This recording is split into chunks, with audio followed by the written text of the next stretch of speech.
A Hero of Our Time by Mikhail Lermontov. Bela. I was traveling post from Tiflis. All the luggage in my small, springless carriage consisted of one valise stuffed half full of notes on my travels in Georgia. The greater part of them, luckily for you, has been lost, while the valise with its other contents, luckily for me, remains safe. The sun had already begun to hide behind the snowy range when I drove into the Koyshar Valley. My Ossetian driver urged the horses on unceasingly in order that we might get to the top of Mount Koyshar before nightfall, and sang songs at the top of his voice. What a delightful place, that valley. On all sides rise inaccessible mountains, reddish cliffs hung over with green ivy and crowned with clumps of plane trees. Tawny precipices streaked with washes, and far above, the golden fringe of the snows. Below, Aragva River, enfolding another nameless river, which noisily bursts forth from a black gorge full of gloom, stretches out in a silver thread and glistens like the scaling of a snake. Having arrived at the foot of Mount Koyshar, we stopped near a native inn. Here a score or so of Georgians and mountain tribesmen were crowding noisily about. Close by, a camel caravan had encamped for the night. I had to hire oxen to drag my carriage up that confounded mountain because it was already autumn and there was ice on the roads, and the ascent was nearly 1.5 miles long. There was nothing to do. I hired 6 oxen and several Ossetians. One of them heaved my valise up on his shoulders. The others began to help the oxen along, almost exclusively by means of cries. Behind my carriage, a team of 4 oxen was pulling another carriage with perfect ease, despite its being loaded up to the top. This circumstance surprised me. Behind it walked its owner, puffing in a small Kabardan pipe mounted with silver. He wore an officer's surtout without epaulettes and a Circassian shaggy cap. He seemed about 50 years old. His tanned complexion indicated that his face had long been acquainted with the trans-Caucasian sun, and his prematurely grayed mustache did not harmonize with his firm gait and his vigorous appearance. I walked over to him and made a bow. He silently acknowledged my bow and exhaled a huge puff of tobacco smoke. We seemed to be fellow travelers. In silence, he bowed again. I presume you are going to Stavropol? Yes, sir, that's right, with government property. Tell me, please, why is it that 4 oxen draw your heavy carriage with ease while my empty one can barely be moved by means of 6 brutes with the help of these Ossetians? He smiled slyly and glanced significantly at me. You've probably not been long in the Caucasus? About a year, I replied. He smiled a second time. Well, why? It's this way, sir. These Asiatics are terrible rascals. You think they're trying to help with that shouting? But the devil knows what it is they are shouting. The oxen, they understand. You may hitch a score of them, but as soon as those drivers start to shout in their own way, the oxen will not budge. Dreadful rogues. But what can you do to them? They love to squeeze money out of travelers. They have been spoiled, the robbers. You'll see. They'll get you to tip them, too. I know them well. They can't take me in. And have you been stationed here long? I was already serving here in General Alexei Ermolov's time, he replied with a certain loftiness. When he took over the border command, I was the 2nd lieutenant, he added, and under him was twice promoted for action against the mountain tribes. And now you are? Now I am attached to the 3rd Battalion of the Line. And you, may I ask? I told him. With this, the conversation ended, and we continued to walk side by side in silence. At the summit of the mountain, we found snow. The sun had set, and night followed day without any interval. As is usual in the south, however, owing to the sheen of the snows, we could easily make out the road, which still went uphill, although no longer so steeply. I ordered my valise to be put into the carriage, the oxen to be replaced by horses, and turned back for a last glance down at the valley. But a dense mist that had surged in waves from the gorges completely covered it, and not a single sound reached our hearing from there. The Ossetians clustered around me noisily and clamored for tips, but the junior captain berated them so sternly that they at once dispersed. What a crew, he said. They can't even say bread in Russian, but they've managed to learn officer, give me a tip. In my opinion, even the Tartars are better. At least they don't drink. We were still about a mile from the station. All was quiet around, so quiet that you could follow a mosquito's flight by its hum. On our left, a deep gorge yawned black. Beyond it and in front of us, the dark blue mountaintops, furrowed with wrinkles, covered with layers of snow, were silhouetted against the pale horizon, which still retained the last reflection of the sunset. Stars were beginning to twinkle in the dark sky, and strange to say, they seemed to me to be much higher than at home in the north. On either side of the road, bare black rocks jutted out. Here and there, from beneath the snow, there emerged shrubs, but not a single dry leaf stirred, and it was a joy to hear, amid the dead sleep of nature, the snorting of the 3 tired posters and the irregular jangling of the Russian shaft bell.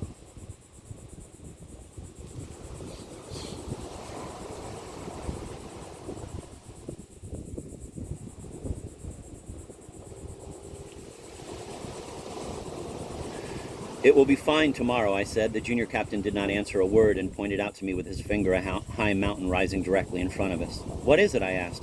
"Mount Good." "Well, what about it?" "Look how it smokes." And indeed, Mount Good was smoking. Along its flanks there crept light wisps of clouds, while on its summit there lay a black cloud, so black that it looked like a blot on the dark sky. We could already distinguish the post station as well as the roofs of the Caucasian huts surrounding it, and cheery lights flickered before us. When there came a gust of damp, cold wind, the gorge reverberated, and a fine rain began to fall. I barely had time to throw my felt cloak over my shoulders when it began to snow heavily. I looked with reverence at the junior captain. "We'll have to stop here for the night," he said with vexation. "In a blizzard like this, you can't drive over the mountains. Tell me," he asked the coachman, "have there been any avalanches on Krestovaya Gora, Mountain of the Cross?" "There haven't, sir," answered the Ossetian driver, "but there's lots and lots waiting to come down." In the absence of a room for travelers at the post station, we were assigned night quarters in a smoky native hut. I invited my companion to have a glass of tea with me, since I traveled with a cast iron tea kettle, my sole comfort on my journeys through the Caucasus. The hut was built with one wall against a cliff. 3 slippery, wet steps led to its door. I groped my way in and ran smack into a cow. With these people, a cattle shed replaces a vestibule. I did not know which way to turn. Here, sheep were bleating. There, a dog was growling. Fortunately, a dim light gleamed on one side and helped me to find another opening in the guise of a doorway. There, a rather entertaining picture was disclosed. The spacious hut, whose roof rested on 2 smoke-blackened posts, was full of people. In the center, there crackled a small fire built on the ground, and the smoke, forced back by the wind from the hole in the roof, spread all around in such a thick pall that for a long time I could not see around me. By the fire sat 2 old women, a multitude of children, and 1 lean Georgian, all of them in rags. There was nothing we could do except settle down by the fire and light our pipes, and soon the tea kettle began to emit a friendly simmer.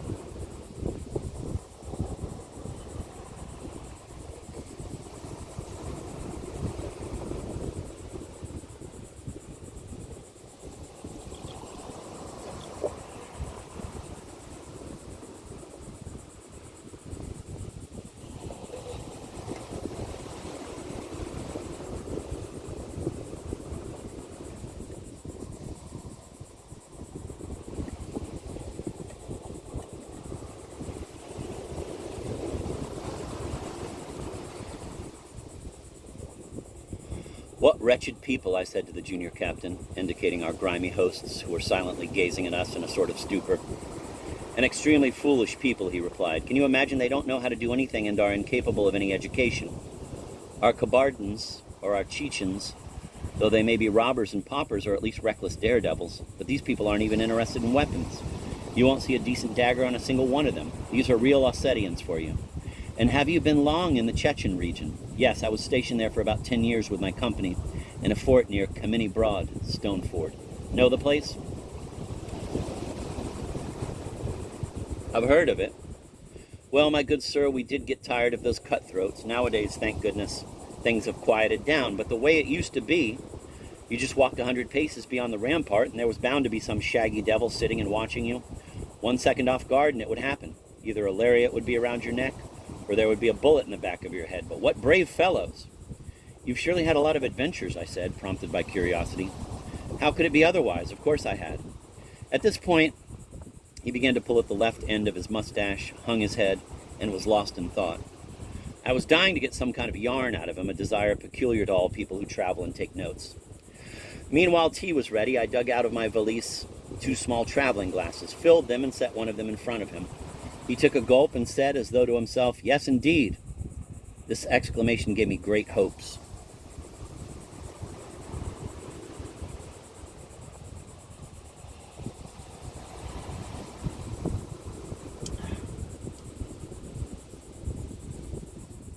Yes, indeed.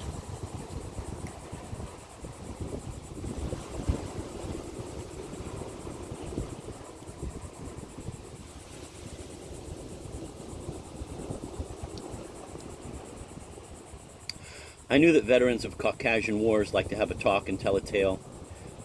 They so seldom have a chance to do so. The man might be stationed for some 5 years in a remote place with his company, and during the whole 5 years, nobody would say hello to him because the sergeant says, "Good morning, sir." And there would be quite a number of things to chat about. Around you, there is a wild people, provoking one's curiosity. There is danger every day, extraordinary incidents happen, and no wonder there is occasion to regret that so few of us take notes.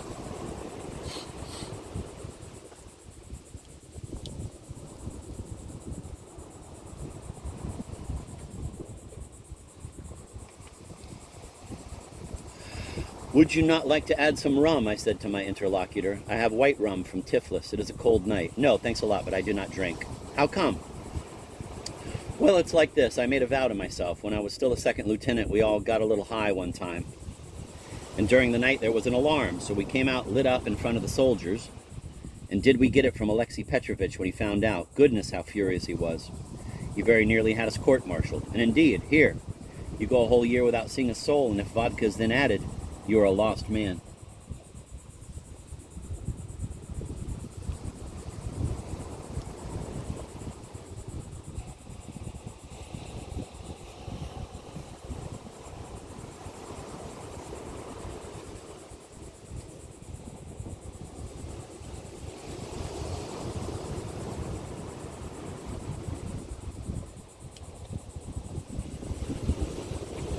When I heard that, I almost lost hope.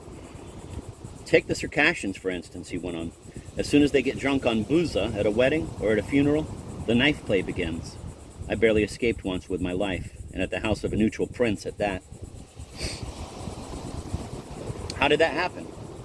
"Well," he filled his pipe, inhaled the smoke, and began his tale. "Well, you see, I was stationed then with my company in a fort beyond the Terek. It will soon be 5 years since that happened. One autumn day, a convoy came with supplies. With it there arrived an officer, a young fellow of 25 or so. He reported to me in full uniform and announced that he had orders to remain at my fort. He was so thin, with such fair skin, the uniform he wore was so new, that I guessed at once that he had been but a short time in the Caucasus with our forces. "You've probably been transferred here from Russia?" I asked him. "That's right, sir," he answered. I clasped his hand and said, "Delighted, delighted. You will find it a little dull, but we'll get along on a friendly footing, the two of us. So please, call me simply Maxim Maximich, and please, there's no need for a full uniform.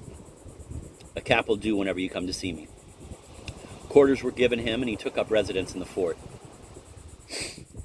"And what was his name?" I asked Maxim Maximich. "He was named Grigory Alexandrovich Pechorin. A charming fellow he was, I can assure you, but a little odd. He might spend, for instance, the whole day hunting in the rain and the cold. Everybody would get chilled through and exhausted, but not he. And some other time he'd be sitting in his room and just a gust of wind would come, and there he would be, insisting that he had caught cold. Or if the shutter banged, he'd start and grow pale. Yet I had seen him take on a wild boar all by himself. There were times when you could not get a word out of him for hours, but on the other hand, when he happened to start telling stories, you'd split your sides with laughter. Yes, sir, there were many odd things about him. Must have been a rich fellow, too. How many different expensive trinkets he had.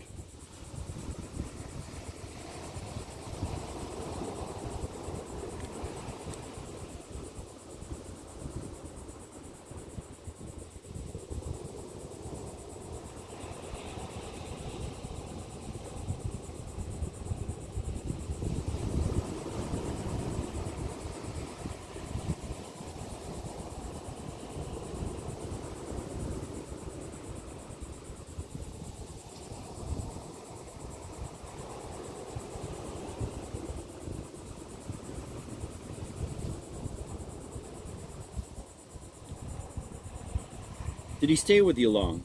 I asked again.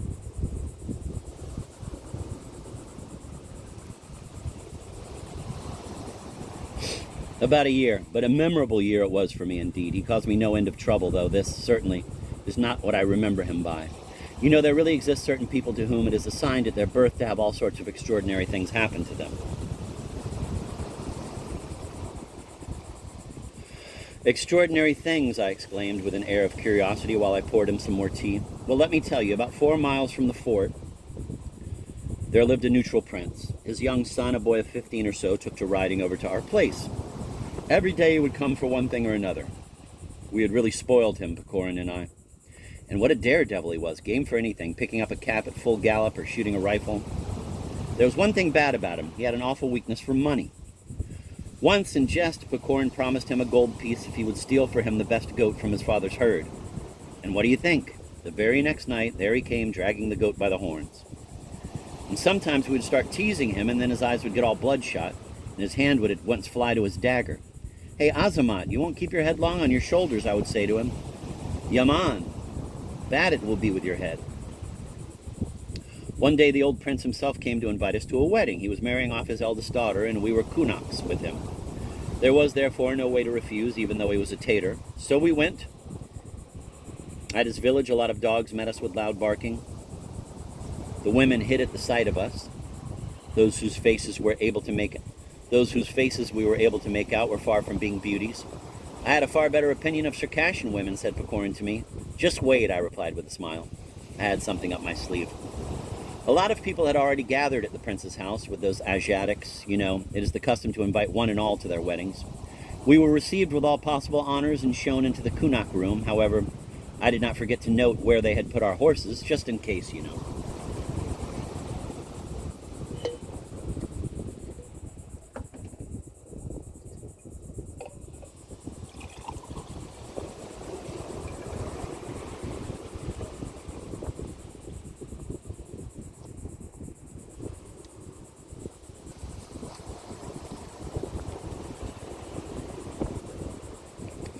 How do they celebrate a wedding? I asked the junior captain. Oh, the usual way. At first, the mullah reads them something out of the Koran. Then presents are given to the young couple and all their relatives. They eat, they drink booza. Then the trick riding begins. And there is always some ragamuffin, greasy with dirt, on a wretched lame pony, who fools and clowns much to the amusement of the good company. And then after dark, what we would call a ball begins in the kunak room. Some miserable little old man twangs his three-stringed, I forget the local word for it. Anyway, something like our balaleka. The girls and the young men form 2 rows opposite each other, clap their hands and sing. Then one girl and one man step out into the middle and begin chanting verses to each other, anything they happen to think of.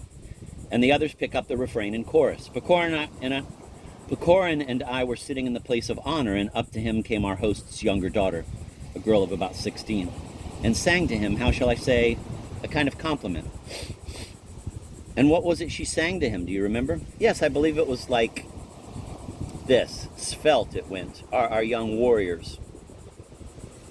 And their caftans are trimmed with silver, but the young Russian officer is svelter than they, and his coat is braided with gold. He stands like a poplar among them, but it is not fated that he should grow and blossom in our garden. Pecorin stood up, bowed to her, touched his hand to his forehead and then to his heart, and asked me to answer her. I know their language well and translated his answer. When she had moved away from us, I whispered to Pecorin, well, what do you think of her? Charming, he answered. What is her name? Her name is Bela, I replied. And indeed, she was beautiful, tall, slender, with black eyes which resembled those of a mountain gazelle and practically peered into your soul. Lost in thought, Pecorin did not take his eyes off her, and quite often she would steal a glance at him from under her brows. But Pecorin was not the only one to admire the pretty young princess. From a corner of the room there looked at her another pair of eyes, immobile and fiery. I looked closer and recognized my old acquaintance, Kazbich. He was, do you know, neither exactly neutral nor exactly hostile. He was suspected of many things, though he had never been involved in any mischief. At times he would bring sheep to our fort and sell them cheap, but he would never haggle. Whatever his asking price was, you had to pay it. You could cut his throat and still he would not come down. It was rumored of him that he liked to prowl on the Russian side of the Kuban River with abreks, and to tell the truth, his countenance was that of a regular robber. He was small, wiry, broad-shouldered, and how nimble he was. It was the nimbleness of a devil. His beshmet was always in tatters, all patched up, but his weapons were chased with silver, and his horse was the talk of the whole Kabardan region. Indeed, you could not think of anything more handsome than that horse. No wonder every horseman envied him, and there had been more than one attempt to steal it, but none succeeded. It is as if I were looking at that horse now, pitch black, legs like taut strings, and eyes no less beautiful than Bela's. And what strength! You could ride him 30 miles, and how well he was trained. Ran after his master like a dog, even knew his voice. As a matter of fact, Kazbich would never tie him. Just the right horse for a bandit.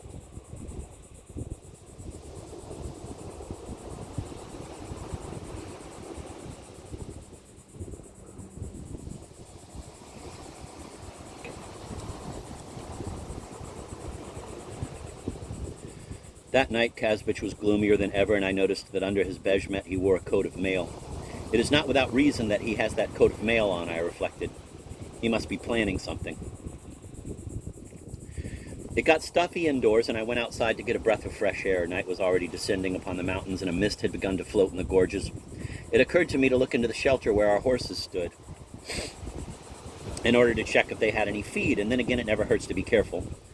The more so as my horse was a fine one, and many a Kabardan had ogled it tenderly as he muttered to himself, "Yakshi tike, Shek Yakshi, good horse, very good." As I was picking my way along the fence, I suddenly heard voices. One voice I recognized immediately. It belonged to that scamp Azamat, the son of our host. The other spoke more seldom and more softly. What can they be conferring about, I thought. Might it be my pony? So I squatted by the fence and began listening, trying not to miss a single word. At times, the sounds of the songs and the clamor of voices carrying from the house would drown the conversation that interested me.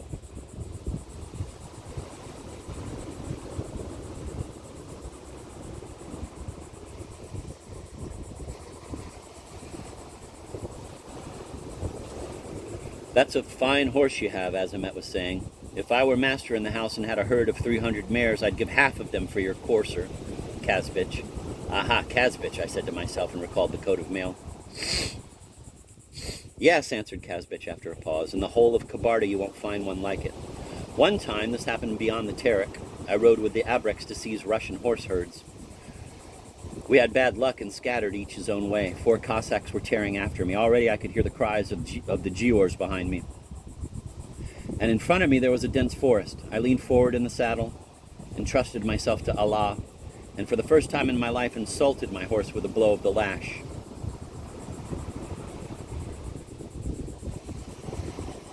Like a bird, he dived among the branches. Sharp thorns tore my clothes. Dry elm twigs struck my face.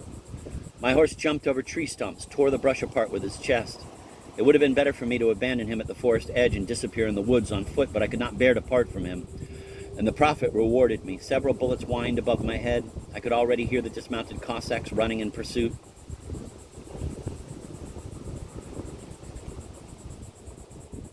Suddenly I saw a deep ravine before me.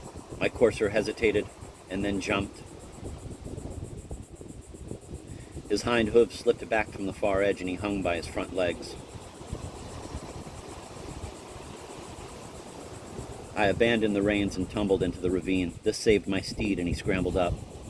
The Cossacks saw all this, but not one of them went down to look for me. They must have thought that I had killed myself, and I heard them rush off to capture my horse.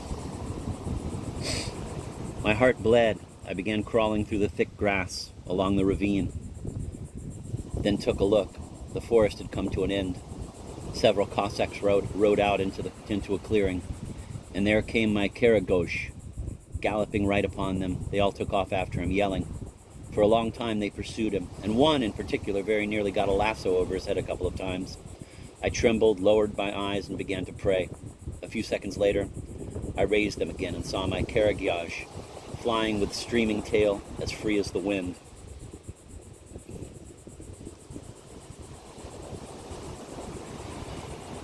And the Giors strung out far behind him in the steppe on their worn-out horses. By Allah, it is the truth, the truest truth. I stayed in my ravine late into the night. Suddenly, imagine, Azamat. In the dark, I heard a horse running back and forth. along the lip of the ravine, snorting, neighing, and beating the ground with his hooves.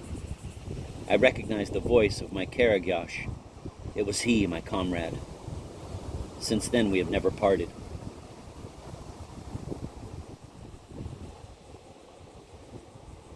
And I could hear Kazbich patting the smooth neck of his steed and calling him various pet names.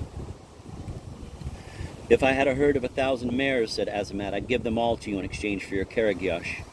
Yuck, no, I'm not interested, Kazbich answered with indifference. Listen, Kazbich, said Azamat coaxingly.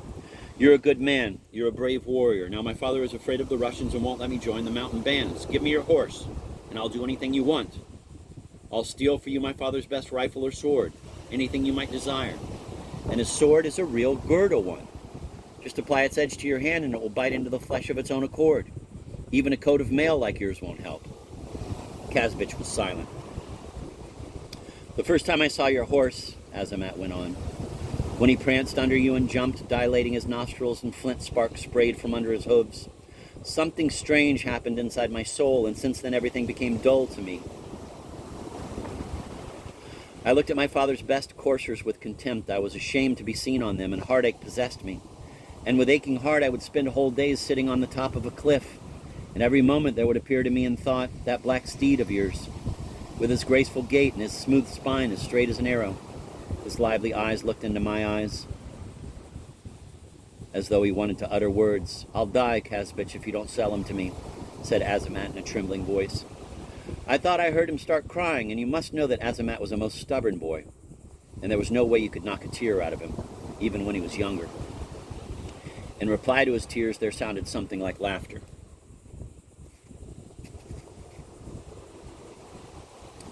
Listen, said Azamat in a firm voice, you will see I'm ready to dare anything. Do you want me to steal my sister for you? How she can dance, how she can sing, and the gold embroidery she does is a wonder.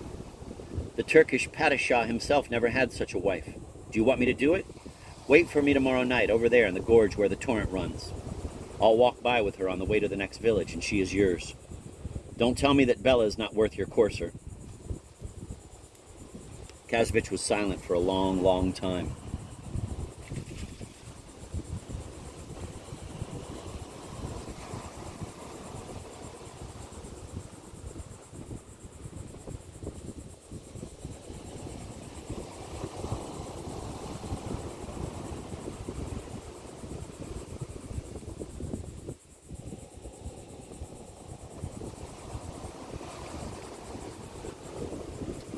Finally, instead of an answer, he intoned in a low voice an ancient song. We have many beautiful girls in our villages. Stars are ablaze in the dark of their eyes. Sweet is to love them, an enviable lot. Bold freedom, however, is merrier still. Gold can purchase you a foursome of wives, but a spirited steed is a priceless possession. He will not be outstripped by the wind in the steppes. He will never betray. He will never deceive. In vain did Azamat entreat him to agree. In vain did he weep and fawn on him and make oaths. At last, Kazbich interrupted him impatiently. Go away, mad boy. You ride my steed? Before you've ridden 3 steps, he'll throw you and you'll crack the back of your head on the stones.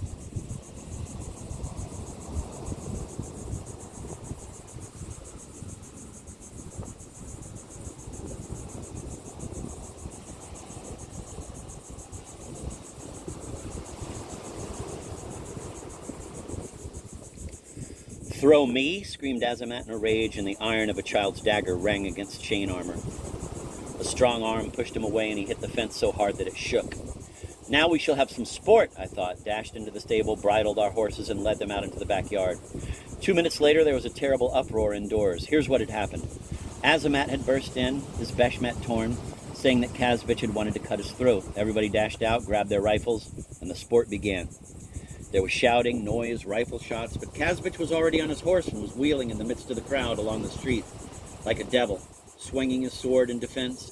It is no fun to pay with a hangover for the feasting of others, said I to Pecorn, catching him by the arm. Hadn't we better clear out at once? Oh, wait a minute, let's see the end. You may be sure that the end will be bad. It is always so with these Asiatics. They get tight on Booza and the knife play starts. We mounted and galloped off home.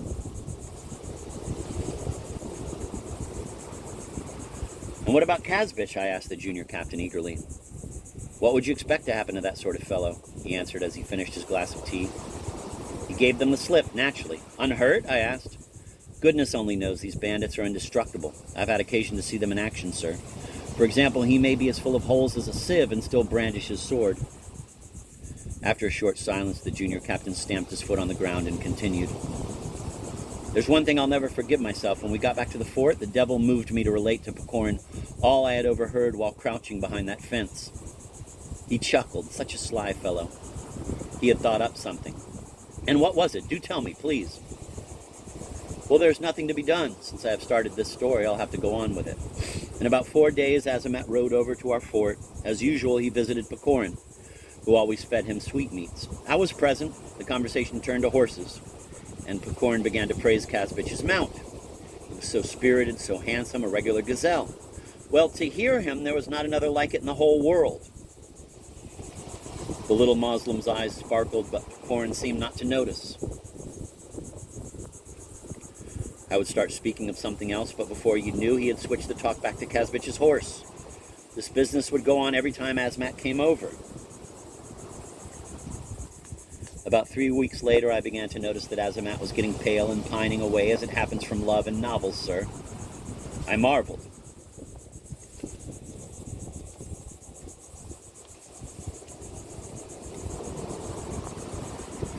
Well, you see, I discovered the whole thing later. Pecorin had driven him to such a point with his teasing that he was close to jumping into the water. So once he said to him, I can see, Azamat, that you've taken a mighty liking to that horse, yet you've got no more chance of seeing it than your own nape. Well, tell me, what would you give the person who made you a present of it? Anything he wanted, answered Azamat. In that case, I'll obtain it for you, but under one condition. Swear that you'll fulfill it. I swear, but you must swear too. Good. I swear that you will own that steed, but in return you must give me your sister, Bela. Karagiaj will be the Kalim bride money. I hope that you find the bargain profitable. Azamat was silent. You're not interested? Well, as you wish. I thought you were a man, but you're still a child. It is too early for you to ride a horse. Azamat flushed. What about my father, he said. Doesn't he ever go away?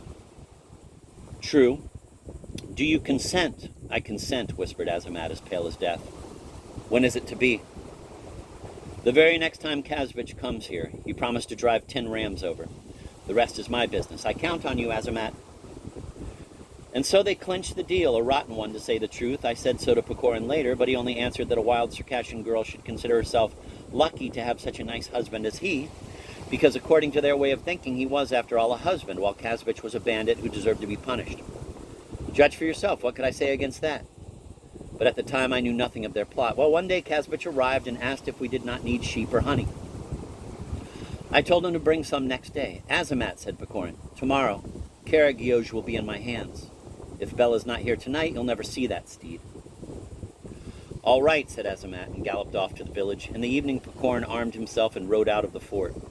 How they managed the business, I do not know, only they both got back at night, and the sentry saw that Azamat had a woman lying across the saddle, her hands and feet tied, and a yashmak wrapped around her head. What about the horse? I asked the junior captain. Presently. Early the next morning, Kazbich arrived, driving 10 rams for sale. After tying his horse to the fence, he came to see me. I treated him to some tea, since, robber though he was still a kunak of mine. We began to chat about this and that. All at once I saw Kazbich give a start. His face changed, and he made for the window, but the window unfortunately faced the backyard. What's the matter with you? I asked. My horse, he said, trembling all over. Sure enough, I heard hoofbeats. Must be a Cossack riding by.